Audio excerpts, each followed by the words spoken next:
রোজকার মতো আলী ঘর থেকে বেরিয়ে কাজের সন্ধানে এদিক ওদিকে খোঁজাখুঁজি করছিল, কিন্তু প্রতিদিনকের মতো আজকেও তাকে কেউ কাজ দেয়নি। আলী 12-13 বছর বয়সী একটা ছেলে। তার বাবা মা কেউ নেই। সে একজন এতিম ছেলে, দাদির কাছে মানুষ হয়েছে। তবে বেশ কিছুদিন হলো তার দাদিও মারা গিয়েছে। আলী এখন বেশ অসহায় অবস্থায়, কারণ তার আগে পিছে সামনে কেউই নেই তাকে দেখার মতো। আলী বেশ দুশ্চিন্তায় পড়ে এদিকে ওদিকে অনেকের কাছে খাবারের সন্ধান করেছে। তারপর যখন দেখেছে কেউ খাবার দিচ্ছে না, তখন সে চিন্তা করেছে নিজে থেকেই তাকে কাজ করতে হবে, আর তাকে কেউ খাবার দিতেও আসবে না। আলী বেশ কয়েকজনের কাছে খাবার চাওয়ার জন্য, এমনকি কাজ চাওয়ার জন্য গিয়েছে, খাবারের বিনিময়ে কাজ। কিন্তু আলী ছোট হওয়ায় তাকে কেউ খাবার অথবা কোনো কিছু দেয়নি। আলী যে ঘরে থাকতো সেই ঘরটা থেকেও আলীকে বের করে দেওয়ার এক জোগাড় হয়েছে। বাড়িওয়ালা তাকে বলেছে 2 মাসের ভাড়া বাকি পড়েছে। তোর দাদি আগে 1 মাসের ভাড়া দেয়নি। যদি এখানে থাকতে হয় তাহলে ভাড়া দিয়ে থাকতে হবে, আর না হলে ঘরের যত মালসাবানা আছে সমস্ত কিছু রেখে আলীকে নাকি এখান থেকে বেরিয়ে যেতে হবে। আলী কিছুদিন কাজ করেছে, তবে সেই কাজ দিয়ে তার নিজের খরচাপাতি জোটে না। তারপর আবার ঘরের ভাড়া আর সমস্ত কিছু কিভাবে দিবে। সেদিনকে আলী ঘর থেকে বেরিয়েছে। আজকে কোনো একটা কাজ অথবা টাকা ধার করে ম্যানেজ করতে না আনতে পারলে আজকে তাকে ঘর থেকে বের করেই দিবে। আলী সেটা চিন্তা করতে করতে শহরের দিকে গেল। এইখানে বেশ বড় একটা বাজার আছে। সেই বাজারে আলী মাঝে মধ্যে এর ওর কাজ করে দিয়ে টাকা পয়সা রোজগার করে। বিগত 4 বছর ধরে সে এটাই করছে, কারণ 4 বছর আগে তার মা মারা গিয়েছে। তারপর থেকে তার দাদি থাকে অসুস্থ থাকে, কখনো সুস্থ থাকে। এরকম করে এর ওর কাছ থেকে চেয়ে যা খেয়ে খাইয়েছে সেটাই আলী খেয়ে বড় হয়েছে। তবে এখন আলী আর পারছে না। আলী নিজেও মাঝে মধ্যে কাজ করতে বিভিন্ন জায়গায়। এখন সে চিন্তা করলো কোনো একটা পার্মানেন্ট কাজ তাকে জোগাড় করতেই হবে। এক দোকানের সামনে গিয়ে সে দাঁড়িয়ে বলল, ইকবাল ভাই, আমাকে আজকে একটা কাজ দিন না। সে তখন বলল, তুই আবার আসছিস? তোকে এমনিতেই গতদিন কাজ না থাকা সত্ত্বেও কাজ দিয়ে একবেলা খাবার খাইয়েছি। আজকে আর কোনো কাজ নেই, তুই এখান থেকে চলে যা। অনেক বলার পরে ইকবাল ভাই তাকে কোনো কাজ দিল না। সে তখন বলল যে, একটু কাজ, আপনি যে কোনো কিছু করতে বলেন আমি তাই করে আমি আপনার সমস্ত কাজ করে দিব, আমাকে শুধুমাত্র কয়টা খেতে দিয়েন। সে তখন সেখান থেকে দূর দূর করে দাঁড়িয়ে দিল। আলী বেশ চিন্তিত ছিল। সারাদিন সে কিছুই খেতে পায়নি। আজকে সকাল থেকে এরকম করে ঘুরে বেড়াচ্ছে। সে একটা সিঙ্গাড়ার দোকানের সামনে বসলো। সেখানে সে সিঙ্গাড়ার দিকে তাকিয়েছিল। দোকানদার তাকে দূর দূর করে দাঁড়িয়ে দিল। সে আলীকে চেনে এবং আলী এরকম চেয়ে চিনতে খায় সেটা সে জানে। আলী চেয়ে চিনতে আসলে খেতে চায় না, আসলে মূলত সে কাজ চায়। সিঙ্গাড়ার দোকানের কাছে বলল, আপনার দোকানে যদি কোনো কাজ থাকে তাহলে দয়া করে আমাকে একটু কাজ দিন। সে তখন বলল, আচ্ছা ঠিক আছে, ওই থালা বাসনগুলো মেজে দে, 2টা সিঙ্গাড়া পাবি। অনেকক্ষণ ধরে সে থালা বাসনগুলো মাজলো এবং সমস্ত থালা বাসন মেজে এক কোণায় রাখলো। রেখে তাকে 2টা সিঙ্গাড়া দেওয়া হলো। সারাদিন পর খাবার পেয়ে আলীর চোখ যেন চকচক করছিল। সেগুলো সে খেয়ে চুপচাপ এক কোণে বসে রইল, কিন্তু তাতে করে তার পেটের ক্ষুধা গেল না।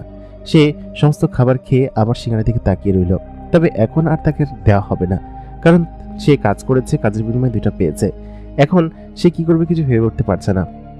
সে এখান থেকে বেরিয়ে তার এক কাকা ছিল, আপন কাকা, সে কাকার বাড়িতে গেল। গিয়ে বলল, কাকা, এরকমভাবে বাড়িওয়ালা টাকা চেয়েছেন, আর আমাদের নিজের খাবার দাবারের মতো কিছু নেই, আমি এখন কোথায় যাব কাকা? সে তখন বলল, কোথায় যাবি সেটা তোর বিষয়। আলী তখন একটু বলে উঠল যে, আমাদের যেসব জমি জমা আছে আমার আব্বাজানের, সেই সব আমাদেরকে বুঝিয়ে দিন, আমি সেটা বিক্রি করে অথবা সেখানে চাষবাস করে আমার নিজের রুজি রোজগার চালাবো। তার কাকা বলল কি যে, তোর জমি জমা না ঘোড়ার ডিম আছে, গ্রামে গিয়ে দেখ গিয়ে, তোর বাপ সমস্ত কিছু বেচে খেয়েছে, আর শহরে আমার বাসার ঠিকানা তোকে গিয়ে দিয়েছে। তোর বাপ মরেছে আরো বহু বছর আগে, তুই তোর মায়ের সঙ্গে থাকতে অমুক জায়গায়, আর তোর দাদি, তাকেও তো আমরা রাখতে চাইনি, তাহলে আর কি, তুই এখান থেকে যা। তাই বলে তাকে দূর দূর করে সেখান থেকে তাড়িয়ে দিল। তখন সন্ধ্যা। আলী কান্না করতে করতে বাড়ির দিকে আসলো। বাড়িতে এসে যখন ঘরের ভিতর ঢুকবে, ঘরে ঢুকতেই খেয়াল করলো সেখানে তালা দেওয়া। আলী কিছু বুঝে উঠতে পারছিল না, তাহলে কি অন্য কেউ তালা মেরেছে? আলী আশেপাশে জিজ্ঞেস করলো, কিন্তু কেউ সেই তার উত্তর দিল না। সে তখন বলল যে, এই দরজা তালা দিয়েছে কে? আলী তখন সিঁড়ি পেয়ে দোতলার কক্ষে গেল। সেখানে যাওয়ার পর বাড়িওয়ালাকে বলল, আঙ্কেল, ঘরে তালা দেওয়া কেন? সে তখন বলল যে, ঘরে তো তালা দেওয়া থাকবেই, ভাড়া দিবি, ঘরের ভিতর ঢুকবি, আর ঘরে যেসব মাল সামান আছে সেগুলো আমি রেখে দিলাম। তোর 3 মাসের ভাড়া বাকি, তুই এখন কোথায় থাকবি সেটা আমার দেখার বিষয় না। অনেক রিকোয়েস্ট করার পরেও আঙ্কেল দরজা খুলল না। তারপরে আলী সেখান থেকে এসে ঘরের সামনের একটা ছোট্ট সিঁড়ির উপর সেই রাত ঘুমিয়ে রইল। আলী কি করবে কিছু ভেবে উঠতে পারছে না। এত রাত্রেবেলা সে কোথায় যাবে তাও জানে না। সকাল হলে কোনো একটা থাকার জায়গার ব্যবস্থা করতে হবে। সে কোনো কিছুর জন্য বুঝে উঠতে পারছিল না যে কি করবে। আলী তখন সেখানে শুয়ে রইল। পরের দিন সকালবেলা ঘুম থেকে উঠে দেখলো আলী তার বাড়িওয়ালা তার বাড়ির সামনে দাঁড়িয়ে আছে। তখন সে আলীকে বলতে শুরু করলো, তুই এখানে কেন শুয়েছিস? তুই এখান থেকে তাড়াতাড়ি বের হয়ে যা। আমি বলেছি না দরজা খুলবো না। এরকম করে কোনো সিম্পেথি দেখিয়ে লাভ নেই। তাই বলে আলীকে ঘাড় ধাক্কা দিয়ে বের করে দিল। আলী কান্না করতে করতে চোখ মুছতে মুছতে বাজারের দিকে রওনা দিল। কারণ আজকে যেভাবেই হোক কোনো একটা কাজ তাকে জোগাড় করতেই হবে এবং থাকার জায়গা জোগাড় করতে হবে। কারণ তার বাড়িওয়ালা তাকে বাড়ি থেকে বের করে দিয়েছে। ভাড়া দিয়ে ওই বাড়ি থেকে বেশ কিছু জিনিস আছে যা আলীকে নিয়ে আসতে হবে এবং ওর ভিতরে আলীর বাবা মায়ের ছবি আছে। বাড়িওয়ালা কোনোভাবেই দরজা খুললেন না। আশেপাশে কেউই আলীর সাপোর্টও করলো না, কারণ প্রায় অনেক দিনের ভাড়া বাকি পড়েছে। আর তাছাড়া অনেকদিন ভাড়া মকুফ করেও আসছে, কম কম দিয়েও মকুফ করে এসেছে। বাড়িওয়ালা এই বলে আলীকে বের করে দিল। আসসালামু আলাইকুম দর্শক, সকলে কেমন আছেন? স্বাগত জানাচ্ছি আমাদের আজকের এপিসোডে। প্রতিদিনকার মতো কণ্ঠে আমি আরজে ইমরান আপনাদের সঙ্গে আছি। এবং আপনারা যদি এখন পর্যন্ত আমাদের চ্যানেলটাকে সাবস্ক্রাইব না করে থাকেন তাহলে অবশ্যই সাবস্ক্রাইব করে পাশে থাকা বেল নোটিফিকেশন অন করে দিবেন। সেই সঙ্গে আপনি যদি এখন পর্যন্ত আমাদের এই ভিডিওতে লাইক এবং কমেন্ট না করে থাকেন অবশ্যই একটি লাইক এবং কমেন্ট করে আমাদেরকে সাপোর্ট করবেন। আজকে আমরা জানবো আলীর জীবনের ঘটনা। আলী খুবই সাধারণ একটি গরিব এতিম ছেলে, যার কিনা কোনো বাবা মা ছিল না, কিন্তু ভাগ্য হয়তো তার সহায় ছিল। যার কেউ থাকে না তার আল্লাহ থাকে, এটা সকলেই বলে থাকেন। এবং আলীর জীবনেও ঠিক এমন একজন বান্দা ছিল যে কিনা আলীকে তার সমস্ত কিছুতে এবং সমস্ত বিপদ থেকে উদ্ধার করে। কারণ আলী ছিল খুবই নিষ্পাপ এবং ভালো একটা ছেলে। তার মনে কোনো অহংকার ছিল না, তার মনে কোনো লোভ লালসা এই জাতীয় কিচ্ছু ছিল না, যার কারণে একটি জিন তাকে সাহায্য করেছিল। সেই জিনটির সুবাদে আলী আস্তে আস্তে ভালো এবং বেশ বড়লোক হয়ে যেতে শুরু করে এবং একটা পর্যায়ে সেই জিনের মেয়ের সঙ্গে আলীর দেখা হয় এবং তাদের মধ্যে প্রেম হয়।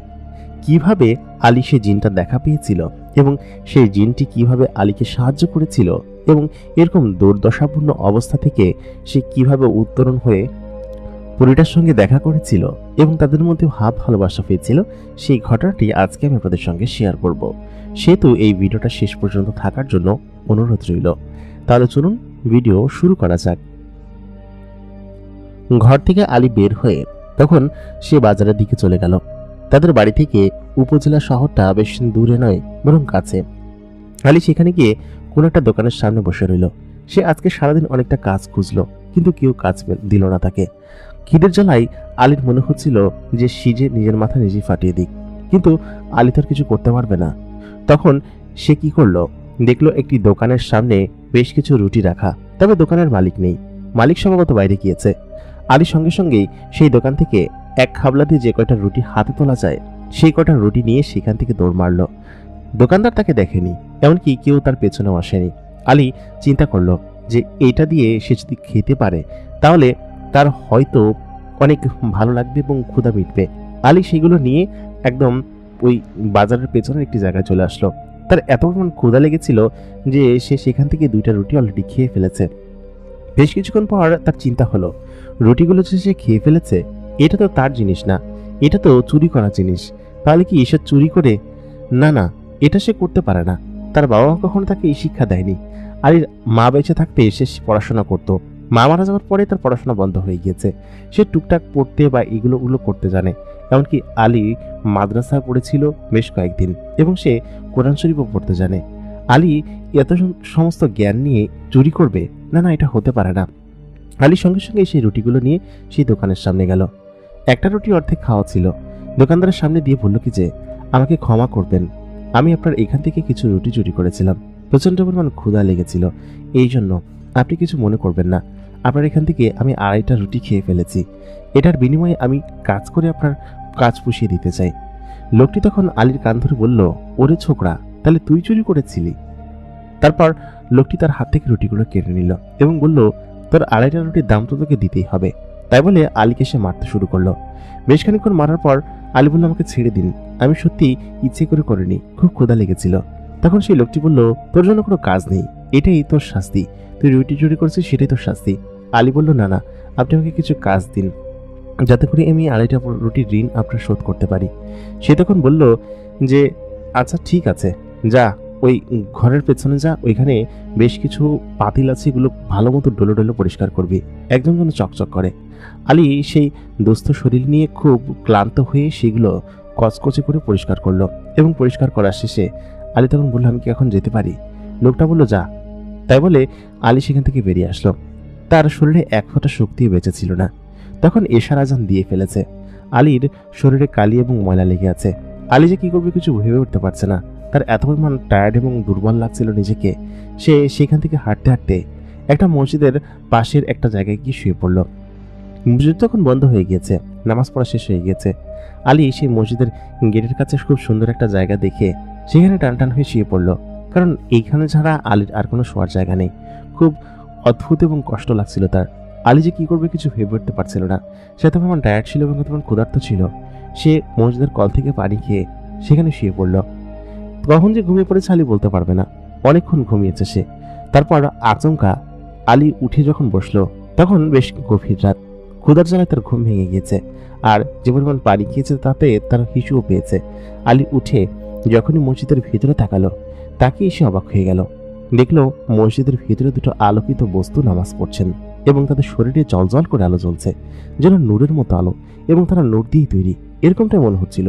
দেখে মনে হচ্ছিল কোনো ফেরেশতা, এবং তার বেশ লম্বা এবং সুঠাম চুল, সেই সঙ্গে তার এরকম বড় বিশাল আকৃতির দেহ। আলী প্রথমে দেখে ভয় পেয়ে গেল। সে সঙ্গে সঙ্গেই ওইখান থেকে উঠে একটু চিৎকার দিয়ে উঠল, এবং বেশ কিছুক্ষণ পর আলী খেয়াল করলো সেই লোক দুটো মসজিদের ভিতর থেকে বাইরে বের হয়ে আসছে। আলী তখন সেখান থেকে দৌড় দিতে গেল। তারপর বেশ খানিক্ষণ পর সেই লোক দুটি আলীর সামনে প্রকট হয়ে বলল কি যে, আলী তুমি দাঁড়াও, আমি তোমাকে চিনি এবং তোমাকে আমি খুব ভালো মতোই জানি। তুমি এখানে বসো। তুমি এরকম ক্ষুধার্ত অবস্থায় এখানে বসেছিলে কিসের জন্য? লোক দুটো এই কথা বলতেই তখন আলী বলল, আপনারা আমার নাম জানেন কিভাবে? সে তখন বলল, তোমার নাম আমরা জানি, এবং কিভাবে জানি সেই প্রশ্ন আমরা পরের উত্তর দিব। আগে তুমি বলো, তুমি এখানে এরকম জীর্ণশীর্ণ অবস্থায় শুয়ে আছো কিসের জন্য? সেই মুহূর্তে আলী বললেন, আমি জানি না, আমার বাড়ি থেকে আমার বাড়িওয়ালা বের করে দিয়েছেন, আর আমি খুবই ক্ষুধার্ত, এবং আমি আজকে রুটি চুরি করে খেয়েছিলাম। সেই রুটি চুরি করার দায়ে আমাকে মারা হয়েছে, এবং পরবর্তীতে আমি কাজ করে সেই রুটি চুরির সমস্ত কিছু পুষিয়ে দিয়েছি। তখন তিনি বললেন যে, তোমাকে দিয়ে তো ওরা বেশি কাজ করিয়েছে, আর তোমার অবস্থা দেখে মনে হচ্ছে এরকমভাবে চললে তুমি বেশি দিন বাঁচবে না। তুমি এরকম ভাবে একজন সৎ ছেলে, সেটা জানা সত্ত্বেও ওরা তোমাকে মেরেছে, এটার শাস্তি ওদেরকে পেতে হবে। তবে তোমাকে দেখে আমার খুব খারাপ লাগছে। আমি তখন বললাম, আপনি আমার নাম জানেন কিভাবে সেটা বলুন। সে তখন বলল, তুমি তো তোমার নাম নিলে এবং তুমি বললে আমি আলী, আমাকে আপনার কোনো ক্ষতি করবেন না। আলী শুরুতে এটা বলার সঙ্গে সঙ্গেই সেই লোকটি চিনে ফেলেছিল এবং বলল যে, তোমার নাম ওইখান থেকেই জেনেছি, তবে তুমি খুব সাহসী এবং সৎ বাচ্চা। আমি যদি তোমাকে কোনো কাজ দেই তাহলে তুমি কি কাজ করতে পারবে? লোকটি এই কথা বলতে আলীও তখন বলল, আপনারা কারা এবং মসজিদের ভিতর থেকে এরকমভাবে বের হয়ে আসলেন কিভাবে? আর আপনারা এরকমভাবে শূন্য হাসছেন কিভাবে? আপনাদের শরীর তো বড় কেন? লোক দুটো তখন বলল যে, আমাকে দেখে ভয় পেও না, আমি সত্যি তোমার কোনো ক্ষতি করব না।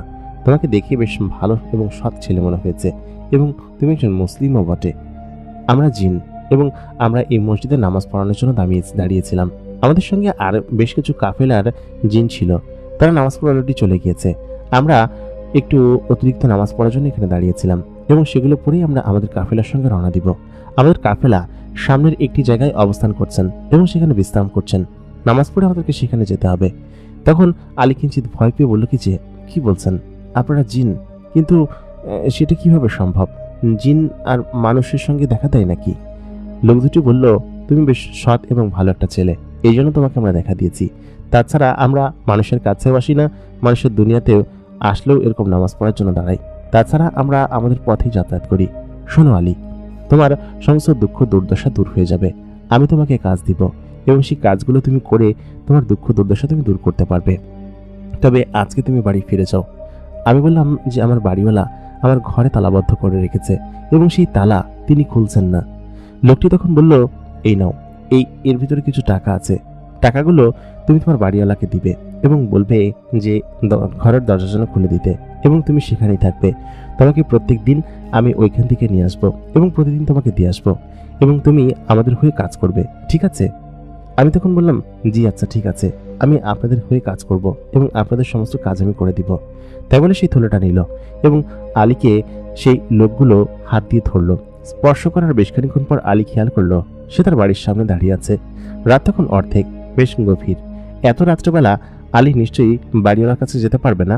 তালা দেখলো অটোমেটিক খোলা, তার মানে জিনগুলো এই কাজগুলো করেছে। তবে মুরব্বী জিনগুলো আলীকে কেন সাহায্য করতে চায় সেটাই আলী বুঝতে পারছিল না। আলী ঘরের ভিতর প্রবেশ করলো। আজকে প্রায় 2 দিন পরে আলী তার নিজের ঘরে প্রবেশ করলো। ঘরের ভিতরে গিয়ে দেখতে পেল সমস্ত জিনিস আগের মতোই আছে। আলী বেশ খুশি ছিল। তাকে যে খামটা দেওয়া হয়েছে আলী সেই খামটা খুলল না, সেরকম ভাবে টেবিলের উপর রেখেই সে ঘুমিয়ে পড়ল। যাওয়ার সময় তাকে বেশ কিছু খাবারও দিয়ে গিয়েছিল। আসতি পথে সে খাবারগুলো একটু একটু করে খেয়েছে এবং আলীর পেট আজকে ভরা। লোকগুলিটাকে টাকা এবং খাদ্য দিয়ে সহায়তা করেছে। তার মানে লোকগুলি বেশ ভালো এবং মানুষের থেকে তো অন্তত পক্ষে ভালো, তারা জিন হোক বা যাই হোক। আলীর তাদের পছন্দ হয়েছে। পরের দিন সকালবেলা বাড়িওয়ালা ভেতর থেকে দরজা বন্ধ করা অবস্থা দেখে সে তখন চিৎকার চেঁচামেচি করতে শুরু করলো।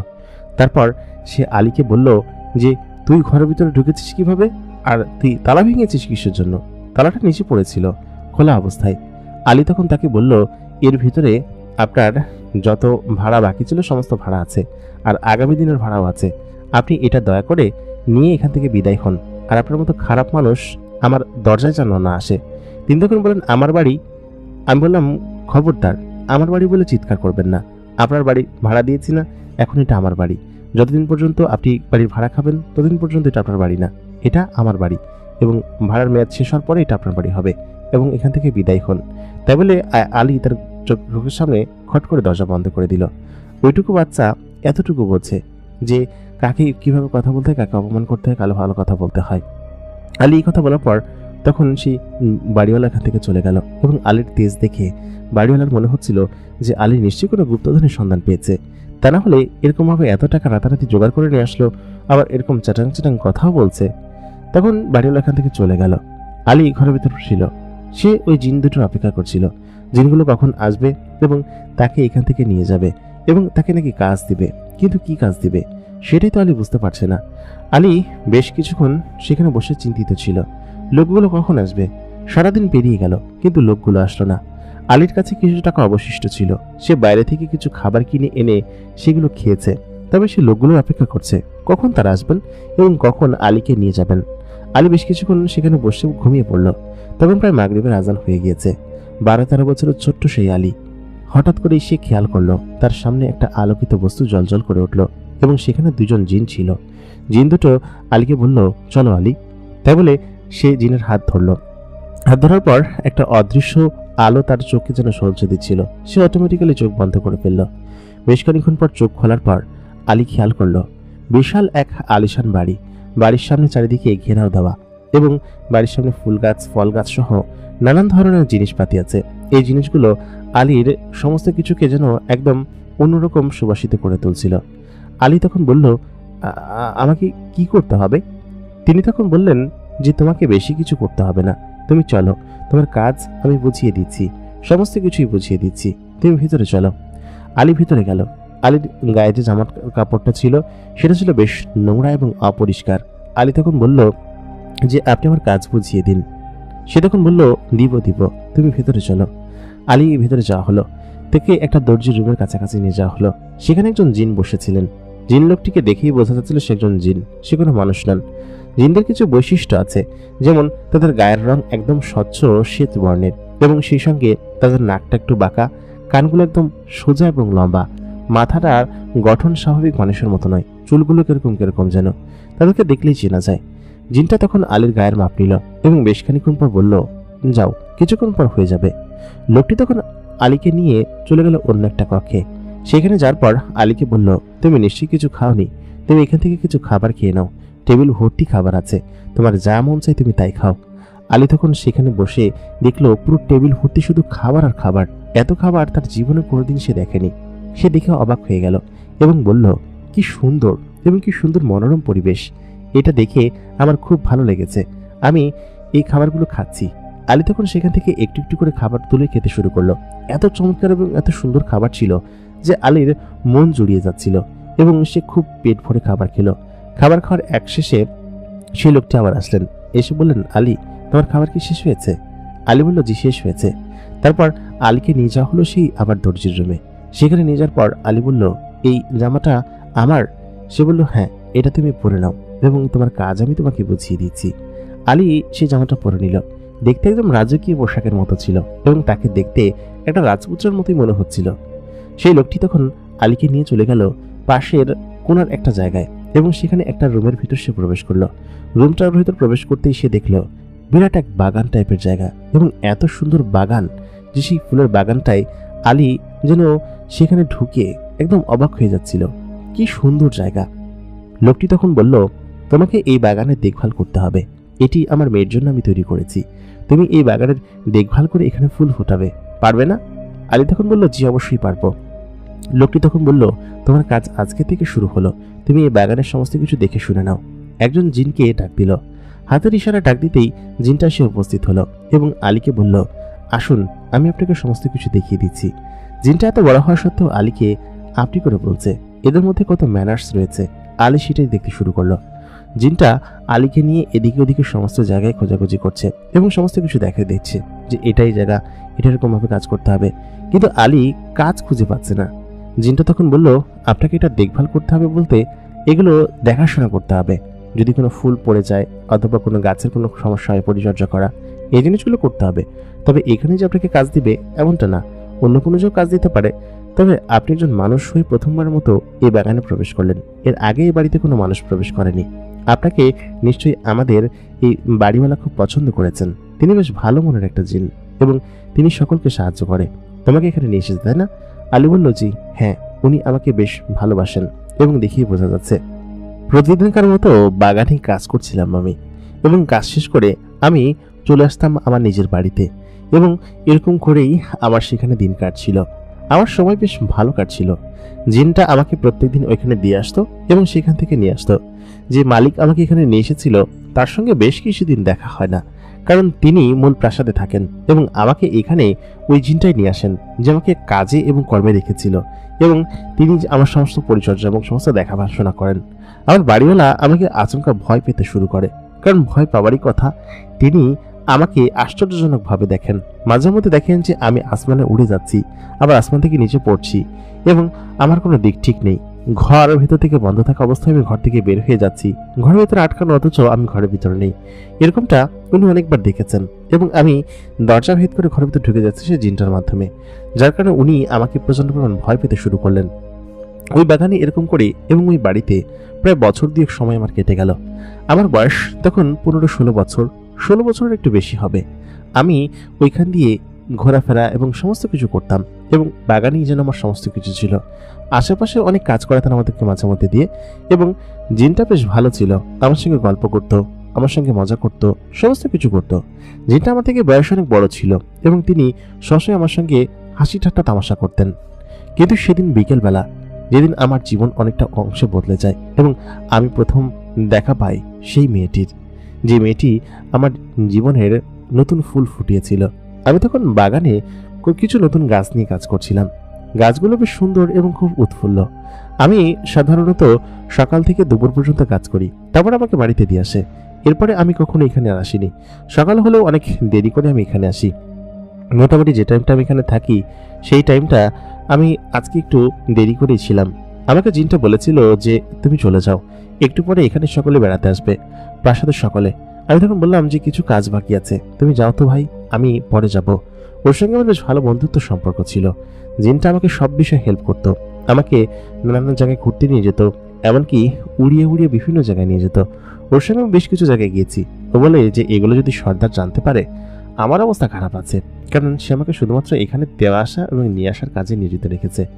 তারপর আমি সেখানে বসে গাছগুলো ঠিক করছিলাম। আমার পরনের পোশাকটাও ওইখানকার পোশাকই ছিল এবং আমি ওইখানকার পোশাকই পরিধান করতাম। আমাকে খাবার দাবার সমস্ত কিছু ওইখান থেকেই দিত, এমনকি রাতে ফেরার পথের যে খাবারটা সেখান থেকেও আমাকে প্যাকেট করে দিয়ে দিত এবং উনি সেগুলো এনে দিতেন এবং সেগুলো আমি রাতে এবং সকালবেলা খেতাম। আর দুপুরের খাবার ওইখান থেকে খেয়ে তারপর আসতাম। সকল খাবার দাবার, জামা কাপড় যা কিছু লাগে সব উনি দিতেন। এবং এরকম করে আমার জীবন খুব সুন্দরভাবে কাটছিল। কিন্তু আমার জীবন ওলটপালট হয়ে যায় সেই একটি বিকাল, যে একটি বিকালে আমি দেখেছিলাম সেই মেয়েটিকে। সে আমার সামনে আচমকা আসে এবং তার সুন্দর হাসি, তার সুন্দর চেহারা এবং তার লাবণ্যতা দেখে আমি প্রথম দেখাইতেই তার প্রেমে পড়ে যাই। মেয়েটির নাম ছিল রূপজান। রূপজান যখন প্রথমবার আমার সামনে আসে আমি তার দিকে তাকিয়ে হতভম্ব হয়ে যাই। রূপজান আচমকা আমাকে দেখেও সে নিশ্চয়ই হতভম্ব হয়ে যায়। রূপজান এর আগে কোনো পুরুষ জিন অথবা পুরুষ মানুষের কাছে যাননি, কারণ রূপজান এই প্রাসাদের শান। এমনকি এই প্রাসাদের ভেতরে যারা থাকেন তাদের ব্যতীত রূপজান এর আগে বা পরে কোথাও যাননি। সে এই বাগানেই ঘোরাফেরা করে এবং এই বাগানটি তার জন্যই নির্মাণ করা। সে যখন বাগানের ভিতর প্রবেশ করলো আমি রূপজানের চেহারা দেখে হা হয়ে তার দিকে তাকিয়ে রইলাম। রূপজান আমার দিকে তাকিয়ে একদম হতভম্ব হয়ে আছে। আমি রূপজানকে দেখে একদম চুপচাপ সেখানে তার দিকেই তাকিয়ে আছি, কারণ তাকে দেখার ঘোর যেন কাটছিল না। ও আমাকে আচমকা দেখেই তখন বলল, এই এই এই এই তুমি এখানে কি করছো, আর তুমি বাগানের ভিতর ঢুকেছো কিভাবে? তখন আমি বললাম যে আমি তো এখানে কাজ করি, এখানের সমস্ত কিছু আমি করেছি। তখন রূপজান বলল, তুমি করেছো ঠিক আছে, কিন্তু তুমি এখন কি করছো? এখন তো এখানে কেউ থাকার কথা না, আর তুমি এখন পর্যন্ত যাওনি কিসের জন্য? তখন আমি বলে উঠলাম, ঠিক আছে চলে যাব, এমন করছেন কিসের জন্য? বাগানটা এমনভাবে করছেন যেন সেটা আপনার বাগানই। সে তখন বলল, হ্যাঁ আমার বাগানই তো। আমি তখন বললাম যে একদমই না, এটা আমার বাগান। এই বাগানের সমস্ত ফুল গাছ এবং সমস্ত কিছু আমি নিজের হাতে পরিচর্যা করেছি এবং সমস্ত কিছু নিজেই তৈরি করেছি, তাহলে আপনার কিভাবে হলো বলুন? মেয়েটি তখন আর কোনো কথা বলতে পারলো না। সে তখন বলল যে তারপরও আপনি এখান থেকে তাড়াতাড়ি বের হয়ে যান। আপনি কেন এসেছেন এখানে? না না না না না আপনি, তাই বলে জিনদেরকে ডাকতে শুরু করলো। বেশ কিছুক্ষণ পর সেই আমার জিন বন্ধুটি আসলো। সে এসে বলল, জি আপা কি হয়েছে? তখন পরিমেয়েটি বলল যে ওকে, এবং ওইখানে কেন বসে আছে? তখন জিনটা বলল, তুই এখনো পর্যন্ত যাসনি? আর আমার তো নিজেরই মনে নেই। আল্লাহ, যদি সর্দার শোনেন আমাকে, চল চল চল তাড়াতাড়ি চল। তখন আমি বললাম যে এত সুন্দর চেহারা নিয়ে এত রাগ দেখাবেন না, তা সুন্দরীর নাম কি? সে তখন বলল, আমার নাম দিয়ে তোমার কি, আর তুমি তাড়াতাড়ি এখান থেকে বের হও, এখান থেকে না গেলে কিন্তু খবর আছে। তখন আমি বললাম যে এত অহংকার দেখাতে নেই, অহংকার ভালো জিনিস নয় কিন্তু, আর সুন্দরীর নামটা কিন্তু বললেন না। তারপর আমি এখান থেকে বের হয়ে গেলাম। বাইরে এসে তখন জিনটা আমাকে বলল, তোর কি মাথা খারাপ হয়ে গিয়েছে? তুই এখানে এসেছিস আর ওই মেয়েটাকে তুই জানিস, তুই শুধু শুধু ওর পেছনে লাগছিস। ও কিন্তু খুবই জেদি, ও তুমি ওকে যা বলেছ ও যদি শোনে একদম তোমাকে মেরে ফেলবে। আমি বললাম কি যে না না না না, সর্দার কেন শুনবেন, আর ও কেন বলতে যাবে? তখন জিনটা বলল, ও হচ্ছে সেই সর্দার যে সর্দার তোমাকে এখানে নিয়ে এসেছে, তার একমাত্র মেয়ে, এবং ওর নাম রূপজান। আমি বললাম খুব সুন্দর নাম এবং দেখতেও খুব সুন্দর। সে বলল, সুন্দর হবেই তো, সে একটা পরী এবং ও এই প্রাসাদের বাইরে কখনো যায়নি, খুব সুন্দর দেখতে। আমরাই কখনো দেখা পাই না ওর, তবে বিকেলবেলা আসে তখন দেখি, বেশ সুন্দরী। এমনকি ওর পেছনে এই এলাকার অনেক জিন পাগল। আসলে সবাই শুনেছে ওর ব্যাপারে, কিন্তু কেউ জানে না। ওর প্রাসাদের বাইরে কখনো যায়নি তো, ওর জন্য এই বিশাল এই বাগান নির্মাণ করা হয়েছে, একদম এই মাথা থেকে ওই মাথায় ওর জন্য সমস্ত কিছু করা। দেখো না তুমি? আমি বললাম দেখেছি, তবে বিষয়টা হচ্ছে মেয়েটা খুব সুন্দর। যাওয়ার সময় খাবার খেলাম, খেয়ে দিয়ে সমস্ত জিনিসপত্র গুছিয়ে নিয়ে বাড়িতে চলে আসলাম। কিন্তু আমার রাতের ঘুম হারাম হয়ে গিয়েছিল রূপজানকে দেখে। রূপজান এত সুন্দর এবং তার চেহারা লাবণ্যতা এত চমৎকার যে তাকে না দেখে আমি কোনোভাবে থাকতে পারছিলাম না। পরের দিন ঠিক সকাল সকাল আমি ওইখানে যাওয়ার জন্য প্রস্তুত হয়ে গেলাম, কিন্তু ওইখানে যাওয়ার জন্য আমাকে তো ওই জিনটার কাছে আসতে হবে, তাই না? জিনটা আসতে আসতে দেরি করলো। আমি বললাম, তুই আজকে দেরি করলি কিসের জন্য? সে তখন বললো, কি আমাকে তুই করে বলছিস? আমি বললাম যে আরে তুই তো আমার বন্ধু, তাই না? তুই দেরি করলি কিসের জন্য? আমি তাড়াতাড়ি যাব এবং সেখানে গিয়ে আজকে আমি রূপজানকে দেখবো। সে তখন বললো, আমার চাকরিটাও খাবি, আমার গর্দানটাও নিবে আমার সর্দার, এরকমটা চিন্তা করিস না তুই, বাদ দে দয়া করে। আমি বললাম যে না, এমনটা মোটেই করা উচিত হবে না, আমি আজকে এখানে বিকেল পর্যন্ত থাকবো এবং বিকেলে গেলে দেখা হবে। ও তখন বললো, এখন গেলেও দেখা পাবি, এখনো নিশ্চয়ই সে বাগানেই বসে আছে। আমি তখন বললাম, দোস্ত তাড়াতাড়ি চল তাড়াতাড়ি। যদিও জিনটা আমার থেকে অনেক বড় ছিল, তবুও ওর সঙ্গে আমার বেশ ভালো সম্পর্ক হয়ে গেছিল। 3 বছর ধরে এই প্রাসাদের আশেপাশে আছি এবং এখানে কাজ করছি, সেহেতু এখানে নিশ্চয়ই এরকমভাবে আমার থাকাটা আমার জায়েজ আছে। আমি তখন সেখানে গেলাম, যার পর ওকে বললাম, যা তুই যা, এখন কথা বলিস না তো যা। তাই বলে ওকে তাড়িয়ে দিয়ে আমি বাগানের ভিতরে প্রবেশ করলাম। ভেতরে ঢুকতেই আমি খেয়াল করলাম যে মেয়েটি তখনও সেখানে দাঁড়িয়ে আছে। আমি তখন বললাম, ও মেম সাহেব এখন ওইখানে আছেন, রাত্রেবেলা বাড়িতে যাননি? সে তখন বলল, আমি বাড়িতে যাই না, না যেতে তোমার কি? আর তুমি এখানে কেন এসেছো? আমি বললাম, আজকে কাজ করতে হবে তো, কালকে কাজগুলো এরকমভাবে থেকে গিয়েছিলাম, এই জন্য। সে তখন বলল, অদ্ভুতভাবে কথা বলো তুমি, এরকম এখানকার কথা তো আমাদের কেউ বলে না। আমি তখন বললাম, কথা কেউ বলে না কিসের জন্য আমি জানি না, তবে মেম সাহেব আপনার নাম কিন্তু আপনি বলেননি। সে তখন বলল, আমি বললাম না আমি যদি বাবার কাছে বিচার না দিয়েছি। আমি বললাম, দিলে আরো ভালো হয়, কারণ আপনার বাবা আসবে, আপনার নাম তখন বলবে। সে তখন বলল, অদ্ভুতভাবে কথা বলো তুমি, তোমার নাম কি? আমি বললাম, আমার নাম আলী। আপনার নাম ভালো আছেন আপনি রূপজাহান ম্যাডাম? সে তখন বলল যে, রূপজাহান না, আমার নাম রূপজান। সে তখন বলল যে, ভালো তো, নামটা বলে দিয়েছেন তাহলে, এটার জন্যই তো। সে বেশ রাগে ফুলো ফুলো অবস্থা, বললো কিছু তোমাকে আমি দেখে নিব। তাই বলে সে এখান থেকে হাঁটতে শুরু করলো। আমি বললাম, সুন্দরী মেয়েদের এত হাসফাস দেখাতে নেই, এত সুন্দর চেহারা নিয়ে এরকম করলে চেহারা কিন্তু নষ্ট হয়ে যাবে। সুতরাং একটা রাগ দেখে সেখান থেকে বেরিয়ে গেল। কিন্তু আমি ভেবেছিলাম হয়তো তার বাবার কাছে গিয়ে বিচার দিবেন এবং তার বাপ এসে আমাকে একদম সাহায্য করবে, কিন্তু সেমনটা করলো না। আমি ওই বাগানে চলে গেলাম এবং এরকম করে প্রায় প্রত্যেক দিনই তার সঙ্গে আমার দেখা করতে লাগলো, কারণ আমি নিজে থেকেই তার সঙ্গে দেখা হওয়ার জন্য এমনটা করতাম এবং তার সঙ্গে দুষ্টমি ফাজলামি যা করার করতাম। সে একদিন জানতে পারলো যে আমি আসলে কোনো মানুষ নই, আমি কোনো জিন নই, আমি একজন মানুষ। এটা জানার পর আমি বসে বসে কাজ করছি, তখন সে আমাকে বললো, তুমি যে একটা মানুষ, তুমি আমাকে এতদিন বলোনি কিসের জন্য? আমি বললাম যে, সেটা বলতে হবে কিসের জন্য, তুমি দেখে বুঝি চিনতে পারো না রূপজান? সে বলল, না সেটা ঠিক আছে, আমি জীবনে কোনোদিন মানুষ দেখেছি না জিন দেখেছি, তা আমাদের ঘরের ভিতরে ছিল তাদেরকে দেখেছি, কিন্তু তুমি যে বাইরে থেকে এসেছো এবং এই বাগানে কাজ করো, তুমি একজন মানুষ সেটা তো আমি জানতাম না। আমি বললাম যে, জানি না, তবে আমার যে মানুষ সেটার প্রমাণ তোমাকে দিতে হবে।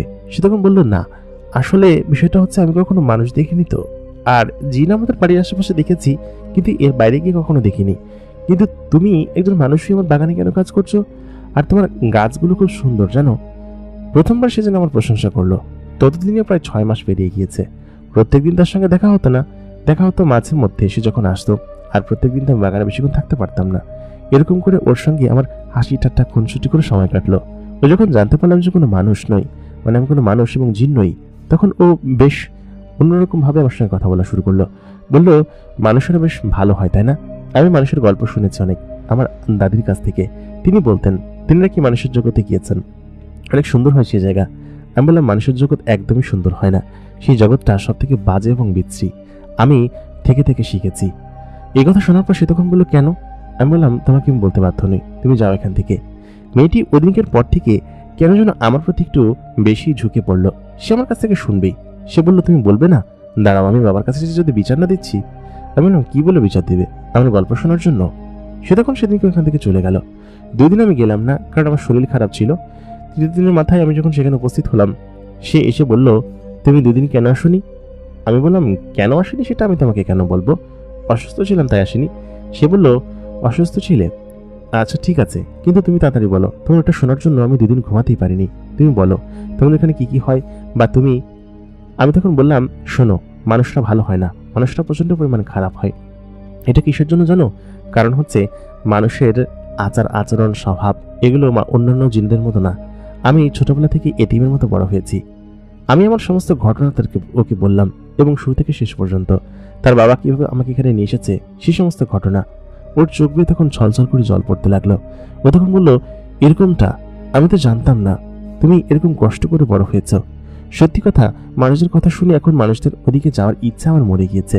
খুব অদ্ভুত এবং মায়াবহ লাগছে তোমাকে, এবং তোমার জীবনে যেরকম একটা ঘটনা আছে আমি জানতাম না।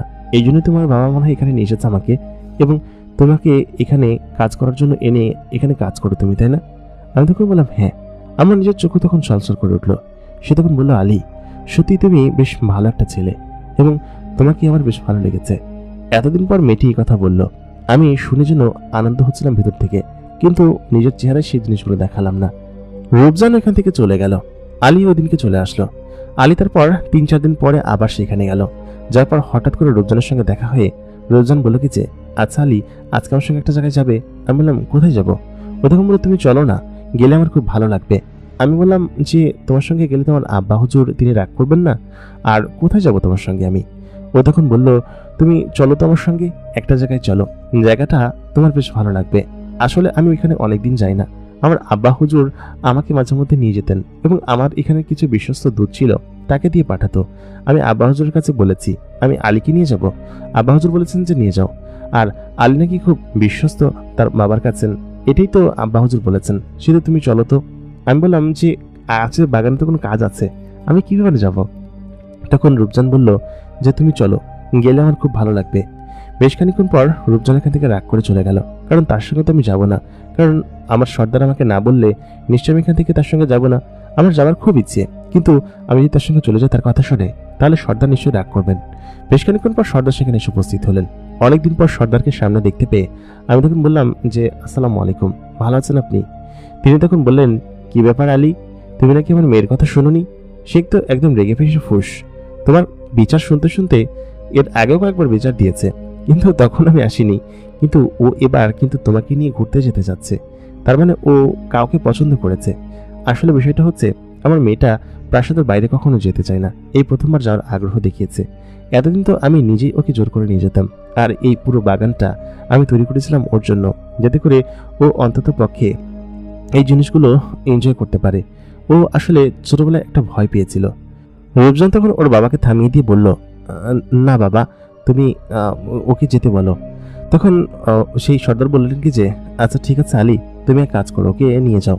আমি তখন বললাম যে আচ্ছা ঠিক আছে, আপনি যেহেতু বলেছেন তাহলে তো আমি সেটাকে মানা করতে পারি না। তারপর রূপজান বেশ খুশি হয়ে গেল। আমি তখন সেই গাড়িতে চড়ে বসলাম, যে গাড়িটা করে ও আমাকে নিয়ে যাচ্ছিল।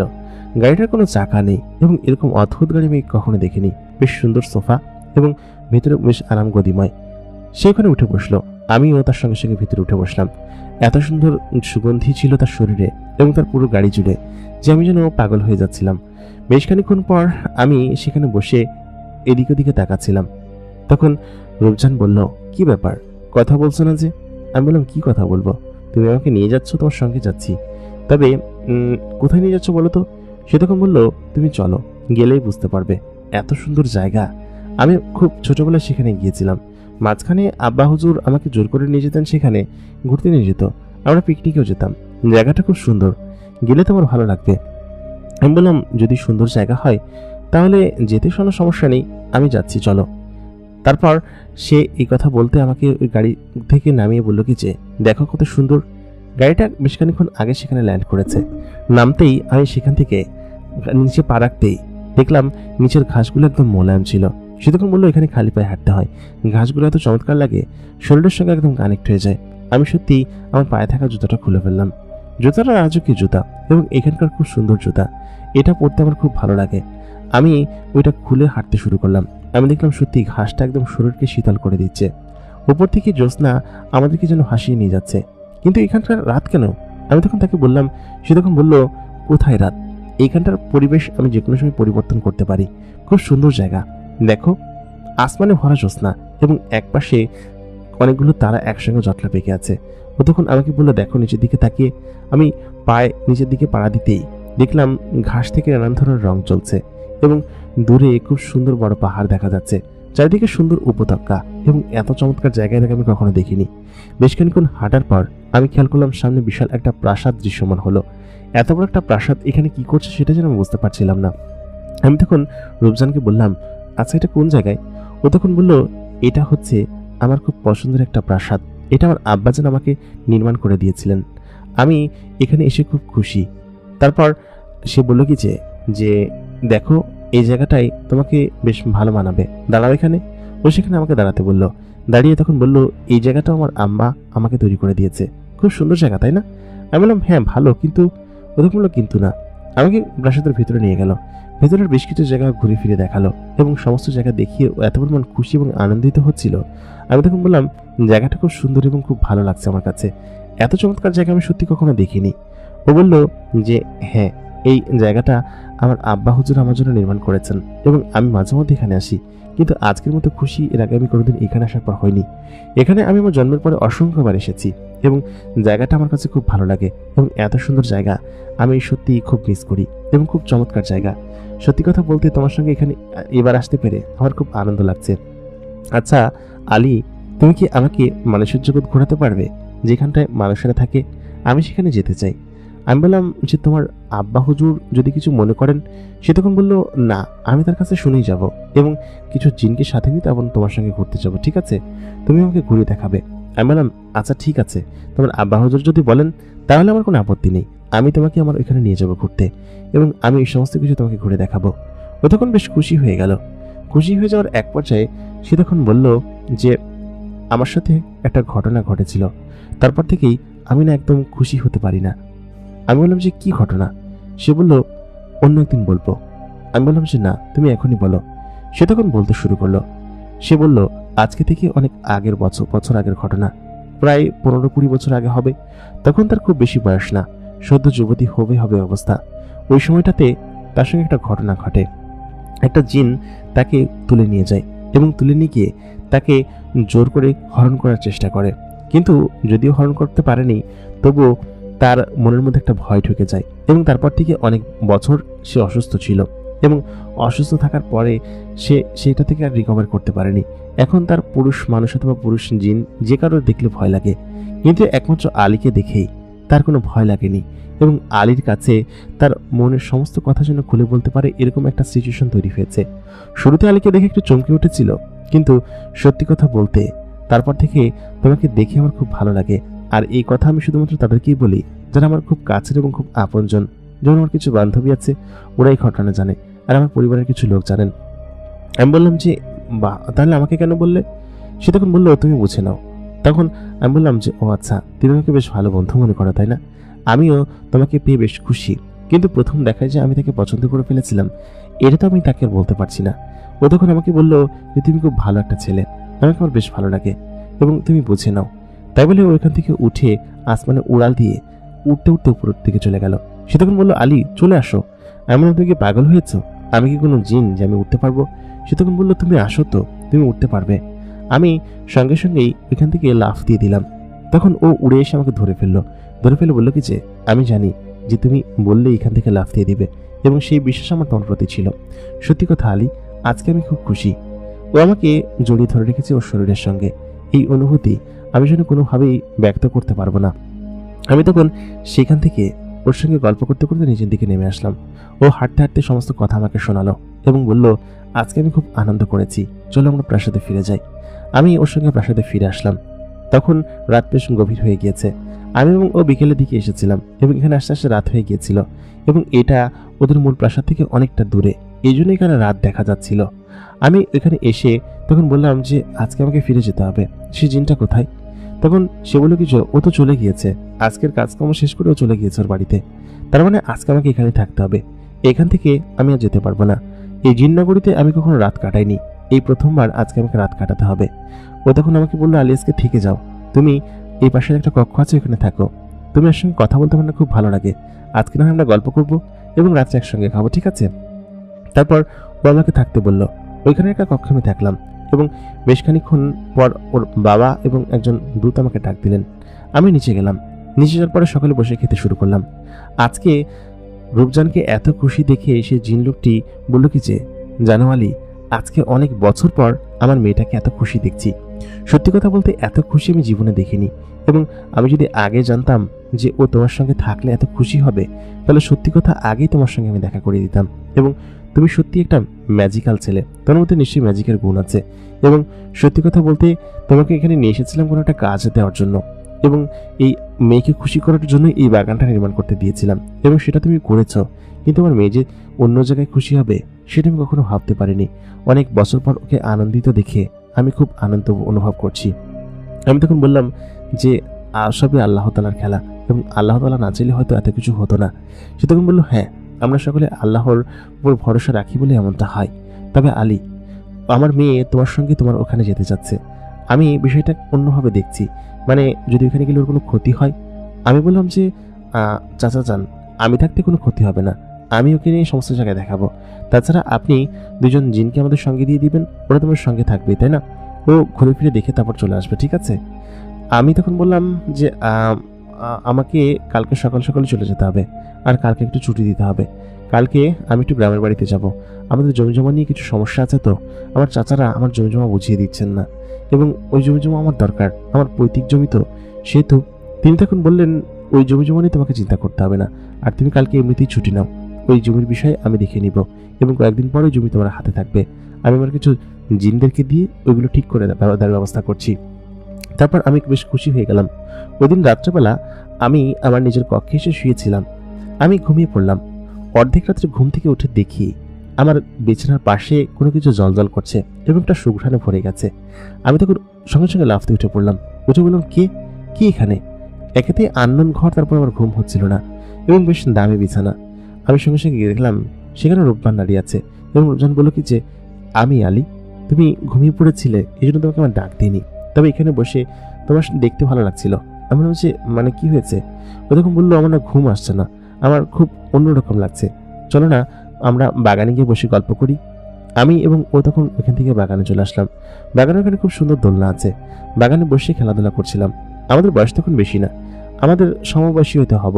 আমার বয়স 18 ছুঁই হয়েছে, আর ওর কতটুকু বয়সে আমি জানি না, তবে ওকে দেখতে একদম যুবতীর মতো লাগতো। ওর প্রতি আমার একটা অন্যরকম মায়া মহব্বত ছিল। আমি তো প্রথম দেখায় ওকে পছন্দ করে ফেলেছিলাম এবং সেই পছন্দ আমার সত্যি এক অন্যরকম ভালো লাগাতে রূপান্তর হয়েছে, যা আমি বলে বোঝাতে পারবো না। আর এই কথা আমি ওকে কখনোই বলতে পারবো না যে আমি ওকে ভালোবাসি। ও তখন আমাকে বললো, দেখো কি সুন্দর আসমানে জ্যোৎস্না উঠেছে। এ কথা বলতে বলতেই ও আমার কাঁধে মাথা রেখে আসমানে জ্যোৎস্না দেখতে লাগলো, দোলনা দুলছে। আমি খুবই লজ্জা পেলাম। ও বলল যে, আমার এখানে শুয়ে থাকতে বেশ ভালো লাগছে, আমাকে তুমি কবে নিয়ে যাবে আলী? তোমার ওইখানটা দেখতে আমার খুব ইচ্ছে করছে। আমি বললাম যে নিয়ে যাব। পরের দিন সকালবেলা আমি বাড়িতে চলে আসলাম। ওকে তো ঘুম পাড়িয়ে রেখেছিলাম, ও ঘুমিয়ে পড়েছে। পরের দিন আমি গেলাম না এখানে। এর পরের দিন যখন আমি গেলাম, যাওয়ার পর সে তখন বলল, আলী, তুমি জানো না যে তোমাকে ছাড়া আমার একদমই ভালো লাগে না? তুমি কেন আমাকে এখানে তোমাদের এখানে ঘুরতে নিয়ে যাবে? আর তুমি এখানে কেন আসো না বলো তো? আমি আব্বু হুজুরের কাছে কিন্তু বিচার দিব। আমি বললাম, আচ্ছা ঠিক আছে বাবা, আমি করবো সমস্ত কিছু, কিন্তু এরকম ভাবে আমার দিকে যেতে হবে না, তোমাকে নিয়ে যাব। আজকে যাবে এখনই? ওদের বললো, হ্যাঁ এখনই যাব। তারপর সমস্ত রথ রেডি করা হলো আমাদের এখানে যাওয়ার জন্য। ওর আব্বা হুজুর অবশ্য বলেছিল রাতে যাওয়ার জন্য, কিন্তু ও একদম নাচরবান্দা, ও সেজে গুজে প্রস্তুত। আমাদের বাড়ির সামনে ওদের সেই গাড়িটা থামলো, ও আমার সঙ্গে সঙ্গে নামলো। ওকে একটা মানুষের মতো জামাই পরে দেওয়া হয়েছে, তবে জামাটা ওদের এখানকার মতোই ডিজাইন করা। তখন ও আমার সঙ্গে সঙ্গে আমার বাড়ির সামনে আসলো। ওকে কেউ দেখতে পাচ্ছিল না। ও যখন বললো আমি অদৃশ্য হয়ে আছি, এই জন্য আমাকে কেউ দেখতে পাবে না, তুমি চিন্তা করো না, চলো তোমাদের ঘরে চলো। আমি ওকে আমার ঘরে নিয়ে গেলাম। ওর আমার ঘরে যত কিছু আছে সমস্ত কিছুই যেন ওদের দেওয়া এবং ওদের থেকে নির্মাণ করা, কারণ খাওয়া দাওয়া, জামা কাপড়, ফার্নিচার, টাকা পয়সা সব ওরা আমাকে দিত এবং সমস্ত কিছু আমি যেন তার থেকেই পেয়েছি। সমস্ত কিছু ওকে দেখালাম এবং বললাম, এই সমস্ত কিছু তোমার বাবারই দেওয়া, ভালো না? ও তখন বললো, খুব সুন্দর তোমার রুমটা, এখানে কি প্রশান্তি এবং খুব সুন্দর, আমি প্রত্যেকদিন এখানে আসতে চাই। আমি বললাম, একদমই না, তোমার আব্বাজান নিষেধ করেছেন। ও তখন বললো, তুমি আমাকে বাইরে ঘুরিয়ে দেখাবে না? তখন প্রায় সন্ধে হয়ে গিয়েছে, জিন্দুটা আমাদের পেছন পেছন আসছে। আমাদেরকে কেউ দেখতে পাচ্ছে না, শুধুমাত্র আমাকে দেখতে পাচ্ছে মানুষগুলো। আমি তখন ওকে নিয়ে সমস্ত বাজার করলাম এবং আমাদের এখানকার বাজার দেখেও খুব খুশি হলো। বললো, এখানকার এরকম এরকম হয়। ওইখানে থাকা বেশ কিছু খাবার এবং নানান ধরনের জিনিস আমি ওকে দেখালাম। ও সেই জিনিসগুলো দেখলো এবং দেখে বলল, খুব সুন্দর, এগুলো খেতেও খুব সুস্বাদু, আমি বেশ কিছু খাবার এখান থেকে নিয়ে যাব। তারপর আমি ওকে সমস্ত জিনিসপাতি কিনে দিলাম। ও ঘুরে ঘুরে সমস্ত জিনিস দেখলো। হঠাৎ করে মেয়েদের একটা কসমেটিক্সের দোকানও দেখলো। দেখে বললো কি যে, এই মেয়েগুলো কি কিনছে?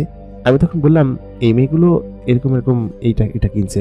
ও তখন গিয়ে বললো, আমিও কিনবো। আমি বললাম যে, আমার কাছে তো টাকা নেই। ও বললো যে, তুমি আমাকে কিনে দিতেই হবে। একদম ছোট মানুষের মতো বায়না ধরলো। তারপর ও আমাকে সেগুলো কিনে দিতে বাধ্য করলো। আমি দোকানে বাকি রেখে আসলাম। বললাম, কাকা আমি কালকে দিয়ে দিব। কাকা বললো, আচ্ছা ঠিক আছে ভাই, তোমার কোনো সমস্যা নেই, তুমি কালকেই দিও, তুমি বেশ ভালো পরিচিত একজন লোক আমার।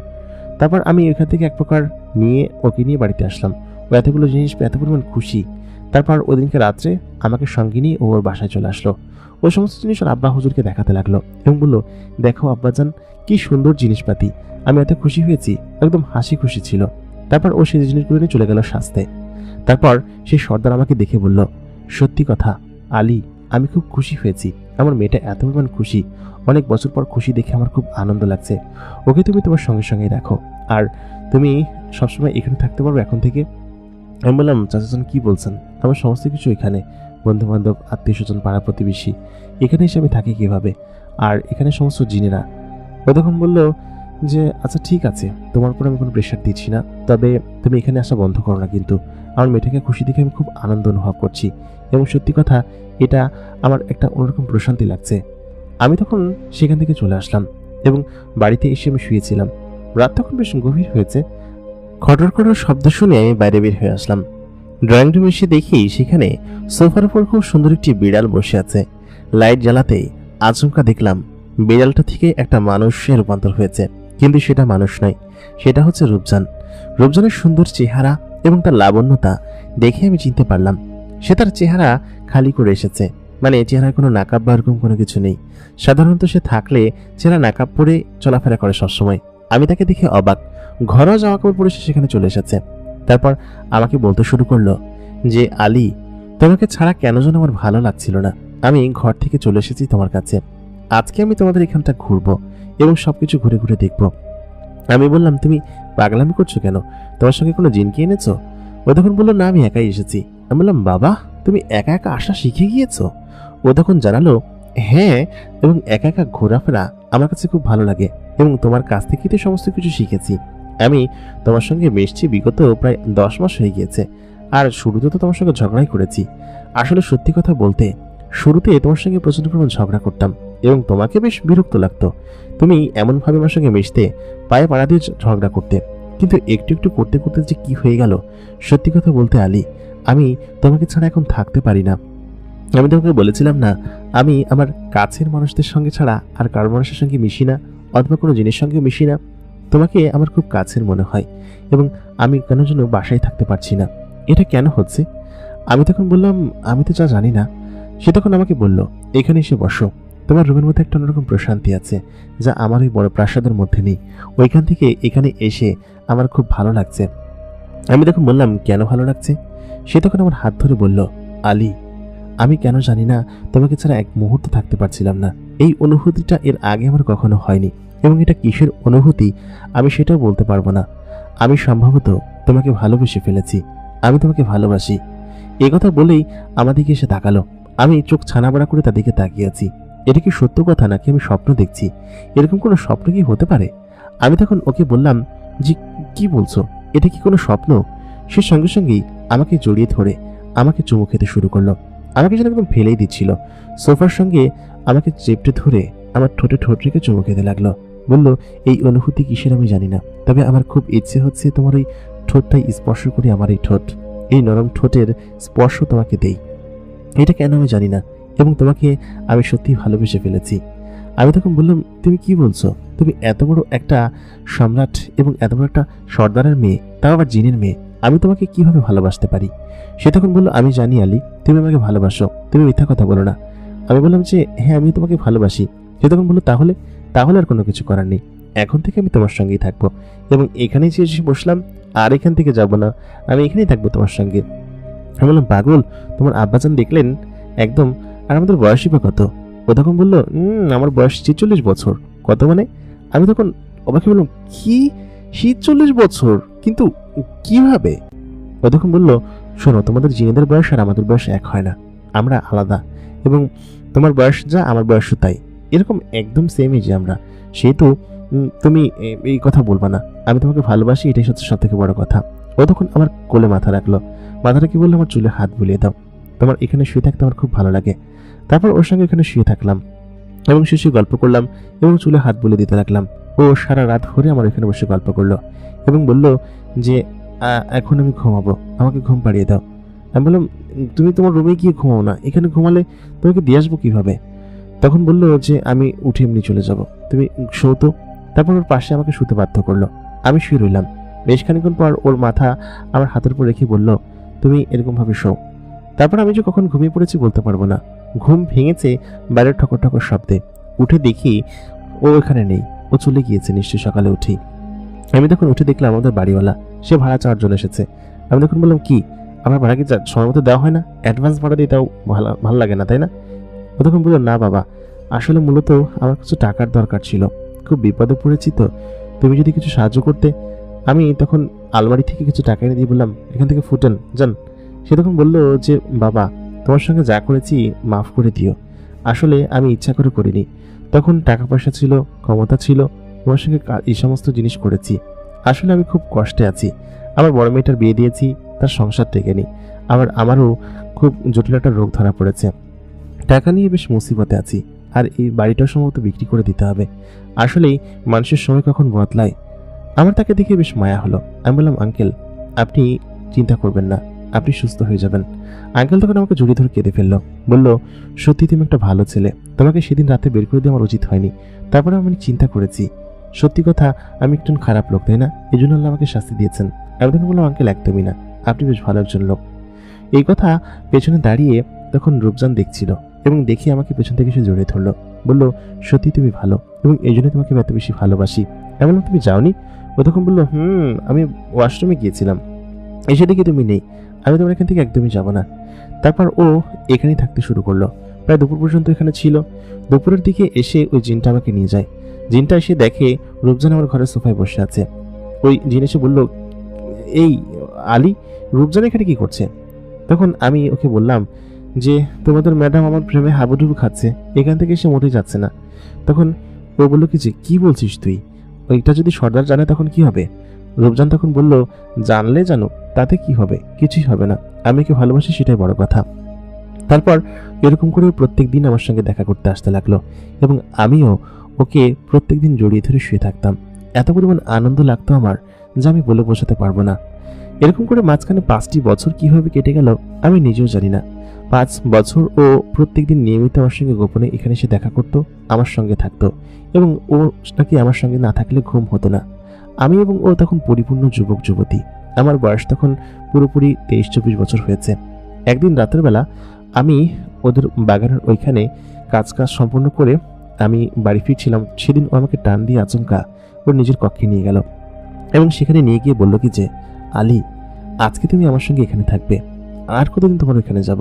তুমি এখানে থাকো না, এখানে চলে আসো না, আব্বাজান তো তোমাকে বলেছেন এখানে চলে আসতে। আমি তখন বললাম যে, ওইখানে আমি আসবো কিভাবে? আর এখানে না, এখানে থাকলে আরো ধরা পড়ে যাবো আমরা, তোমার আব্বাজান দেখলে রাগ করবেন তিনি, এবং তিনি এরকমটা কখনোই মেনে নেবেন না। ও আমাকে ঘরের ভিতরে জোর জবরদস্তি করে নিয়ে গেল এবং নিয়ে গিয়ে ও বলল, আমাকে আদর করো, অনেকদিন তোমার আদর নেই না। আসলেই তো আমি সেদিকে কন্ট্রোল হারিয়ে ফেললাম এবং এর আগেও অনেকবার এমনটা হয়েছে, তবে আজকে বিষয়টা ভিন্ন ছিল। আমরা আদর করার শেষে একে অন্যের ওপর শুয়ে ঘুমিয়ে আছি। ওই দিনকে রাত্রেবেলা আচমকা ঘরের ভিতর ঢুকে আসলো তার বাবা, যেটা কিনা আমার জীবনে এবং আমার জন্য ছিল সব থেকে বড় কাল, যা কিনা আমি ভীষণ ভয়ে আমি ওদিনকেই মারা যাচ্ছিলাম এরকম একটা অবস্থা। আমি সঙ্গে সঙ্গে উঠে দেখি যে তিনি ঘরের ভিতর আচমকা ঢুকে পড়েছেন এবং আমাদের দুজনকে এরকম অপ্রস্তুত ভঙ্গিতে দেখে তিনি তখন অবাক হয়ে গেলেন। আমাকে বললেন, তুই এই জায়গা? আমি তখন সঙ্গে সঙ্গে উঠে চাদর দিয়ে শরীর ঢেকে নিলাম। আমি বললাম যে, সর্দার আমাকে মাফ করবেন, আসলে এমনটা আমি করতে চাইনি। তখন সঙ্গে সঙ্গেই রূপজান উঠে গেল। উঠে গিয়ে বলল, বাবা। রূপজানকে এতদিন আনন্দ এবং খুশিতে দেখে সে হয়তো ভেবেছিল রূপজান সুস্থ হয়ে গিয়েছে, কিন্তু তার পিছে এরকমটা আমি করছি সেটা যখন সে জানতে পারলো তখন সত্যি আমার লজ্জায় মাথা কাটা যাচ্ছিল। কারণ ছোট থেকেই তিনি আমাকে মানুষ করেছেন এবং আমাকে এখানে চাকরি দিয়ে আমাকে স্বাবলম্বী করেছেন, কিন্তু তিনি এরকম একটা সিচুয়েশনের মধ্যে পড়বেন তিনি কখনো ভাবতেই পারেননি। তিনি তখন আমাকে বললেন যে, তুই রাজদরবারে আয়, তোর সঙ্গে কথা আছে, আর তোর এত বড় সাহস। কথা বলতেই তখন আমি সেখান থেকে দ্রুত কাপড় চোপড় পরিবর্তন করে আমার কাপড় পরে বের হয়ে আসলাম। রূপজান তখন কাপড় পরিবর্তন করছে, কারণ ও মেয়ে মানুষ, ওর কাপড় পরিবর্তন করতে একটু সময় লাগবে। আমি তখন দ্রুত প্রাসাদ আসলাম। প্রাসাদ আসার সঙ্গে সঙ্গেই ও আমার গালে ঠাস করে একটা থাপ্পড় মেরে দিল, দিয়ে বললো কি যে, তোর এত বড় সাহস, তুই আমার মেয়ের সঙ্গে, তা আবার এরকম, এটা তুই কিভাবে করতে পারলি? আমি তখন বললাম, আঙ্কেল আমাকে ক্ষমা করে দেন, সত্যি আমি এরকম কোনো কিছু করতে চাইনি এবং এটা আমার ইচ্ছাতেও ছিল না আপনার। সে তখন বলল, খামোশ, তুই কোনো কথা বলবি না, তুই আমার মান সম্মান ইজ্জত একদম আর রাখলি না। এই কথা যদি কোথাও জানাজানি হয় তখন কি হবে? তুই এরকম একটা কাজ কিভাবে করতে পারলি? আমি তখন বললাম, আঙ্কেল সত্যি কথা, এটা আমি ইচ্ছে করে করিনি, আপনি দয়া করে আমাকে মাফ করে দিবেন, আর এরকমটা আমি সত্যি করতে চাননি। তখন সে বলল, তোর শাস্তি আছে এবং এই শাস্তি স্বরূপ যে তোর কি হবে তুই নিজে ভাবতে পারছিস না। আমি আমার মেয়েকে তোকে দেখভাল করতে দিয়েছিলাম, বলেছিলাম যে ওকে তুই সুস্থ সবল করবি, কিন্তু বাকিটা তো করেছিস, কিন্তু তার সঙ্গে তুই ওর মাথা খেয়েছিস, কিন্তু এটা তুই কেন করলি? আমি তখন তার কাছে ক্ষমা চাইলাম, বললাম, আঙ্কেল এমনটা আর হবে না। সে তখন বলল, তুই এখান থেকে বেরিয়ে যা, এখনই বেরিয়ে যা, তোকে আমি এখানে দেখতে চাই না। আর তুই যে ক্ষতিটা করেছিস আমাকে, নেহাত তুই এই উপকারটা করেছিস বলে তোর প্রাণ নিচ্ছি না আমি, নাহলে তোকে আজীবন আমি কারাগারে বন্দি করে রাখতাম। এমন একটা কাজ তুই কিভাবে করতে পারলি? আর তাই বলে সে আমাকে গলা ধাক্কা দিয়ে প্রাসাদের ভিতর থেকে বের করে দিল। তারপর এখানে কি হয়েছে আমি জানি না। বেশ খানিক্ষণ পর আমাকে সেই জিনটি বলল কি যে, ধরা তো খেয়েছিস তাই না, তবে এমন জায়গায় কেস খেয়েছিস, সত্যি এরপরে তোর কি হবে আল্লাহ মাবুদ জানে, উনি তোকে ছেড়ে কথা বলবেন না। জিনটা আসলেই বেশ খারাপ প্রকৃতির জিন এবং তার মেয়ের জন্য সে যে কোনো কিছু করতে পারে। তুই তাড়াতাড়ি চল, ওই ওই বাড়িটা ছেড়ে দে, তুই অন্য জায়গায় চলে যা যেখানে তুই নিরাপদে থাকতে পারবি। আমি বললাম না, ওইখানে থেকে আমি কোথাও যাব না, আর ওইখান থেকে গিয়ে আমি কি করব, তুই আমাকে দিয়ে আয়। তারপর ওই জিনটা আমাকে বাড়ি পর্যন্ত দিয়ে গেল এবং বাড়িতে আসার পর সত্যি আমি খুব কষ্টে ছিলাম, কারণ এরকম একটা সিচুয়েশনের মধ্যে পড়বো, ধরা পড়া একটা বিষয় আর এরকমভাবে বিছানায় ধরা পড়া আরেকটা বিষয়, দুটোর মধ্যে পার্থক্য আছে এবং সেটা সত্যি আমি ঠাহর করতে পারছি। মাঝখানে পেরোলো প্রায় 10-12 দিন। এই 10-12 দিন ওকে আমি খুব পরিমাণ মিস করতে শুরু করলাম। ওকেও নিশ্চয়ই আসতে দেয়নি বা কোনো কিছু একটা হচ্ছে। পরে সে জিনটা সে জানালো যে ওই মেয়েটি নাকি বিয়ে ঠিক করেছে এবং অন্য একটা জিনের সঙ্গে ওকে বিয়ে দিবে, এবং ও ওই লোকটি মানে ওই জিনটি যেন তোর কাছে কোনো ক্ষতি করতে না চায়, সেজন্য আমাকে বলেছিলাম এখান থেকে চলে যেতে। ওরা তাকে ক্ষতি করার প্ল্যান করছে। আমি বললাম যে না, এমনটা উনি কখনো করবেন না, উনি ছোটবেলা থেকে আমার লালন পালন করেছেন এবং তিনি আমাকে চেনেন, আমি নিশ্চয় আর কোনো কিছু করবো না। তারপর ও বলল কি যে যাই হোক, 2 দিন পরে বিয়ে, আর ওদিকে প্রাসাদের ভিতর তো আমার ঢোকার অনুমতি নেই, ভিতরে কি হচ্ছে আমিও জানি না। আমি তখন কান্না করলাম ওকে ধরে। ও তখন বললো যে দেখি কি হয়, তুই চিন্তা করিস না। আমাকে তুই তো করে করে বলতো, আমার থেকে অনেক বড় ছিল, তাও আমি ওকে তুই করে বলতাম। ও তখন বলতো যে আসলে তুই খুব একটা ভালো মানুষ, আমি মানুষের সঙ্গে কখনো মিশিনি, কিন্তু মানুষ এত ভালো হয়, তোর মতো হয়, সেটা আমি কখনো জানতাম না। আমি কি বললাম, আচ্ছা তুই এখানে কি আমার সঙ্গে থাকতে পারবি, আমি আসলে খুব কষ্টে আছি, আমার বিয়ে হওয়ার আগ পর্যন্ত এখানে থাক, আমি একে ছাড়া কখনো থাকতে পারবো না। ও বলে কিছু, আচ্ছা ঠিক আছে থাকলাম না হয়, ওখানে গিয়েও আমি কি করবো। 2 দিন আমি ওর সঙ্গে কাটালাম। যেদিন বিয়ে হবে সেদিন ও আমাকে নিয়ে বললো চল তোকে নিয়ে অমুক একটা জায়গায় যায়, জায়গাটা বেশ সুন্দর এবং তোর ভালো লাগবে। আমি এবং ও সেখানে যাচ্ছিলাম। রাত বেশ গভীর ছিল, রাস্তা দিয়ে হেঁটে যাচ্ছিলাম। ও তো জিন, ওকে দেখতে পায় না। একটা কুকুর ওকে দেখে ঘেউ করে উঠলো। আমি কুকুরটাকে তাড়িয়ে দিলাম। ও বললো কুকুর এরকম করে কিসের জন্য। আমি বললাম তোরা তো আশরাফুল মাখলুকাত না, ওরা দেখতে পায় বলেই ওরা ঘেউ করে ওঠে। ঠিক সেই মুহূর্তে আসমান থেকে একটা আলোকিত বস্তু আমার দিকে নেমে আসতে লাগলো, অনেক বড় আগুনের গোল্লার মতো। জিনিসটা আমার সামনে ছিল, আমি দেখতে পেলাম সেই সর্দার। আমি তখন তাকে বললাম আপনি এখানে? সে তখন বলল যে সত্যি তুই জিতে গেলি, তুই আমাকে হারিয়ে দিয়ে জিতেই গেলি, এটা আসলে আমি কল্পনাও করতে পারিনি। আমি বললাম যে আমি বুঝতে পারছি না সর্দার। তখন ওই আমার পাশে আমার ওই জিন বন্ধুকে দেখে বলল তুই এখানে? জিনটা বলল যে আপনি তো ওদের ভালোবাসাটা বুঝতে পারলেন না, ওরা 5 বছর ধরে একে অন্যকে ভালোবাসে, আর আপনার মেয়ে ওকে ছাড়া বাঁচবে না, মরে যাবে। আপনি আজকে বিয়ে দিবেন, কালকে দেখবেন যে তার মৃতদেহ আপনাকে দেখতে হচ্ছে, সেটা দেখতে যদি চান তাহলে আপনি যান। তখন সঙ্গে সঙ্গেই জিনটা বলল ঠিক সেমনটাই হয়েছে, আমার মেয়ে ওকে ছাড়া যে বাঁচবে না সেটা আমি আগে বুঝতে পারিনি, এবং আমার মেয়ে যে পরিপূর্ণ সুস্থ হয়েছে ওর জন্য সেটাও আমি কখনো আগে চিন্তা করিনি। ও শরীর বেশ খারাপ করেছে, ও বিগত 6 দিন ধরে কিছু খায় না, সেটা আমি জানতাম না, সম্পূর্ণ অসুস্থ হয়ে পড়েছে, এখন আমাদের বৈদ্যর বাড়িতে আছে। ও শুধু বারবার তোমার কথা বলছে, তুমি চলো বাবা, তুমি আমার সঙ্গে চলো, আমি তোমার সঙ্গে যা করেছি অন্যায় করেছি, এবং আমার মেয়ে শুধুমাত্র তোমার জন্যই তৈরি হয়েছে এবং তোমাকে ছাড়াও কখনো বাঁচতে পারবে না। ও সেই ট্রমা থেকে তোমার জন্য বেরিয়ে এসেছিল এবং ওর হাসি খুশি সমস্ত কিছু তোমার জন্য। আমি তোমার কাছে অনুরোধ করব, আজকে রাতে তোমাদের দুজনেরই বিয়ে হবে এবং তুমি আমার সঙ্গে থেকো, চলো। আমি তখন এটা শুনে বেশ কষ্ট পেলাম এবং কি বললাম যে চল আমাকে তাড়াতাড়ি নিয়ে চল। ওর সঙ্গে সঙ্গে আমাকে উড়াল দিয়ে সেই জায়গায় নিয়ে গেল যেখানে ও অবস্থান করছিল। আমি যাওয়ার কিছুক্ষণ পরে ওকে কিছু খাওয়ানো গেল এবং খেয়ে তখন একটু সুস্থ হলো। সুস্থ হওয়ার পর আমাকে জড়িয়ে ধরলো।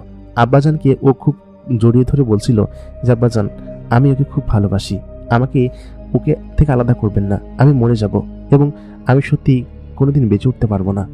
সেখানে ও আমাকে জড়িয়ে ধরে বেশ খানিক্ষণ কান্না করলো। ওর মা বাবা সকলে সেখানে উপস্থিত ছিল এবং জিনটা তখন বুঝতে পারলো আসলে একমাত্র রূপজান আলীর জন্য তৈরি হয়েছে এবং আলী এবং রূপজানকে আলাদা করলে কেউ হয়তো বাঁচবে না। তারপর রূপজান খানিকটা সুস্থ হলো এবং ওই রাতে ওই বিয়ের অনুষ্ঠানেই আমাদের দুজনের বিয়ে দিল এবং সেই রাত ছিল আমার জন্য সব থেকে আনন্দের রাত এবং আমি সেই রাতকে কখনো ভুলতে পারবো না। তিনি হয়তো আমাকে ক্ষতি করতে চেয়েছিলেন, কিন্তু আলটিমেটলি তার মেয়ের জীবনেই ক্ষতি করে বসেছিলেন এবং সেটা সে পরবর্তীতে বুঝতে পারে। তারপর থেকে সেই বাড়িটা, যে বাড়িটা হচ্ছে গিয়ে আমার আঙ্কেল আমাকে বলেছিল যে তিনি বিক্রি করে দিবেন, কিন্তু আমি তাকে বিক্রি করতে দেইনি, বরঞ্চ আমার জিন শ্বশুরের সাহায্যে আমি তার রোগের চিকিৎসা এবং তার মেয়ের সমস্যার সমাধান করে দিয়েছিলাম। আঙ্কেলের কোনো ছেলে ছিল না। বেশ কয়েক বছর পর জানতে পারি আঙ্কেল এই বাড়িটি আমার নামে লিখে দিয়ে গিয়েছেন, যেটা কিনা আমি শুনে বেশ অবাক এবং মুগ্ধ হই। সেদিনের পর থেকে আমি বেশ আনন্দে আছি এবং সুখে আছি, এবং আল্লাহ তাআলা কার ভাগ্য কোথায় কিরকম ভাবে লিখে রেখেছেন সেটা কেউ জানে না। এটা নিশ্চয়ই তার নিজের হাতের লেখন। প্রিয় দর্শক, আমাদের আজকের ঘটনাটা আপনার কাছে কেমন লাগলো কমেন্ট করে জানাতে ভুলবেন না। আশা করি বেশ ভালো লেগেছে। আপনারা যদি আমাদের চ্যানেল নতুন হয়ে থাকেন তাহলে অবশ্যই চ্যানেলটাকে সাবস্ক্রাইব করে পাশে থাকা বেল নোটিফিকেশন অন করে দিবেন। দেখা হচ্ছে পরবর্তী এপিসোডে। ধন্যবাদ সবাইকে।